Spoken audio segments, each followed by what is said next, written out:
100% થાય ને થાય, પરંતુ એ વિચારના માર્ગે ચાલો તો અહીંયા વિચાર કર્યો તારા થયું, પેલો હુઈ ગયો જાગ્યો, જાગ્યા પછી મને વિચાર આવ્યો કે જંગલ છે, હું એકલો છું અને વાઘ આવે ને મારી નાખે તો મારી નાખશે, આશે ને આશે મને ઊભું કર્યું. એમ આપણે આવા વિચાર કરતા કરતા પછી વિચાર આવે કે આપણે મરી જા તો મરી જાય. બધાને વિચાર તો મરવાનો આવે કે એક દાડો પર મરી જવાના, એક દાડો મરી જવાના.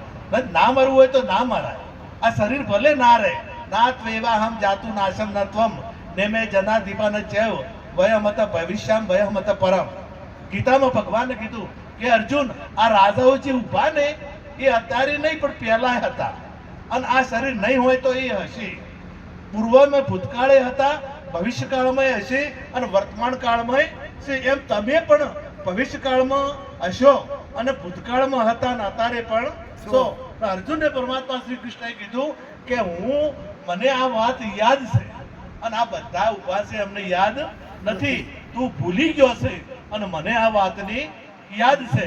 એટલે તમને જો આ વાત ભૂલાઈ ગયું છે, હું કોણ છું એ વાત ભૂલાઈ ગઈ છે, તમારું પોતાનું સ્વરૂપ ભૂલાઈ ગયું છે અને એ યાદ આવે તો તમે પહેલા હતા અને તમે મરો એવા નથી, તમે જન્મો એવા નથી, તમે આવો એવા નથી કે તમે જોયા. ગીતા કે ન જાય તે ન મ્રિય તે ન ભૂતવા ભૂય અજો નિત્ય શાશ્વતો પુરાણો ન અન્ય તે અન્ય માને શરીરે.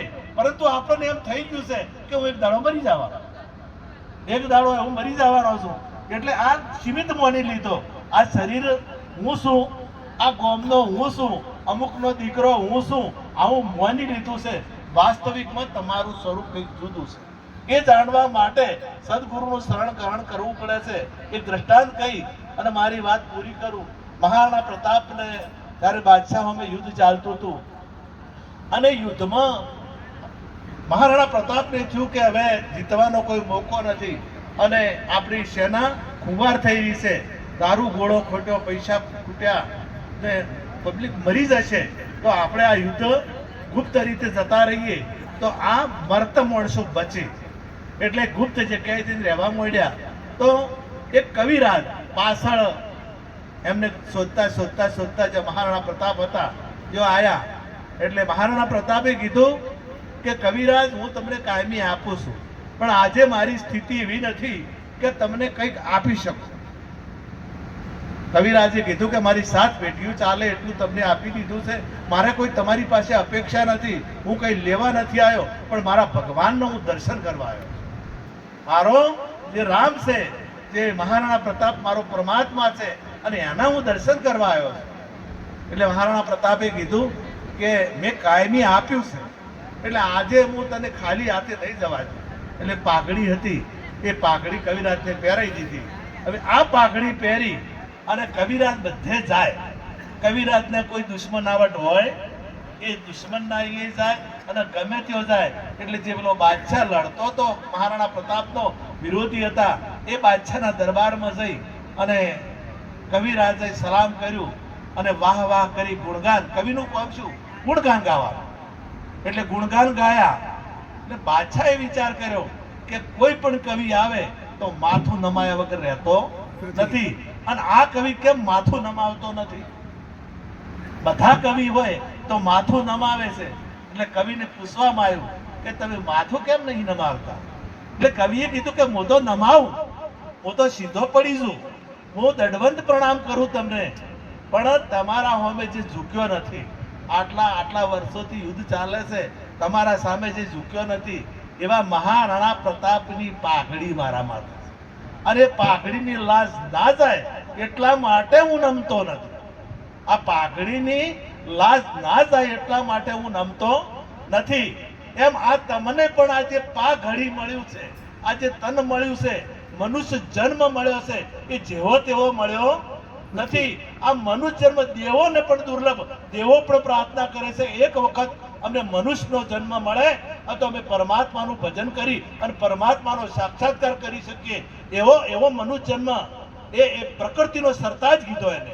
ધારો તો તમને દેવોને તમે અહીં ઉતારી શકો, ધારો તો તમે પરમાત્માને ઉતારી શકો, ધારો તો પરમાત્મા પાસે પાણી ભરાવાની શક્તિ આ મનુષ્ય જન્મમાં છે. અને આપણા ઇતિહાસો પુરાણ જોઈ લ્યો, શકુબાઈના ઘેર ભગવાનને પાણી ભરવું પડ્યું છે, ભલા શેણ ભગતના ઘેર વાળ કાપવા જવું પડ્યું ભગવાનને. એ શક્તિ તમારામાં છે. એટલે મને જેમ તેમ એ વેડફાઈને આ મનુષ્ય જન્મ એળે ના જાય, આ એળે ના જાય. એટલા માટે જો પરમાત્માની ભક્તિ કરી અને નર એસી કરણી કરે તો નરમાંથી નારાયણ નરકા નારાયણ હોય. એ તમામે તમામ પંચ મહાભૂતોનું શરીર પરમાત્મા શ્રી કૃષ્ણ, પરમાત્મા શ્રી રામ, બધાનું શરીર પોતભૂતોનું. એમણે ભજન કર્યું, એમણે ભક્તિ કરી અને એમણે વચનનું પાલન કર્યું તો એ ભગવાન થઈ ગયા. આ મહાપુરુષો તમે જો, એ બધા આપણા બધાના શરીર એક જ જેવા છે. તો આપણા સદારામ બાપા જેવા તમે જો, થયું તો એમનું મંદિર બંધાણું, એમની હયાતીમાં એ પણ આપણા જેવા જ. એટલે એ પણ મહાન પુરુષ થયા છે. અને જે મહાપુરુષો થયા એ પણ પોતપોતાનું શરીર અને રહેવા વાળો એક હાદો દાખલો આલું. આ ગોળામાં લાઈટ એક છે અને પેલો જીરોનો ગોળો થતો હોય ને એમાં લાઈટ એક હોય, પણ પેલો જીરો થાય અને પેલો ફોક્સ વધારે કરે. હવે આ લાઈટમાં વોક છે ગોળામાં, આ વોક ગોળામાં, ગોળો પેલો ત્રણી કહેતો નથી, આ ગોળો ફોક્સ કરે છે. એમ આ તમામે તમામ તમે જેટલું ખેંચો, તમે છોકરો ભણવા જોઈએ ને તો એક ધોરણ 100% લાવે ને એક ધોરણ નપાસ થાય.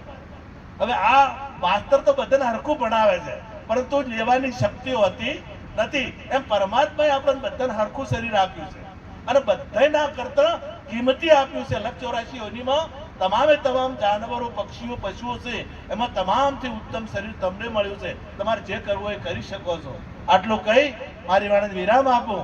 સદગુરુ દેવની જય, કૃષ્ણ કનૈયા સદારામ બાપાની જય, વાસણી ગામનો જય.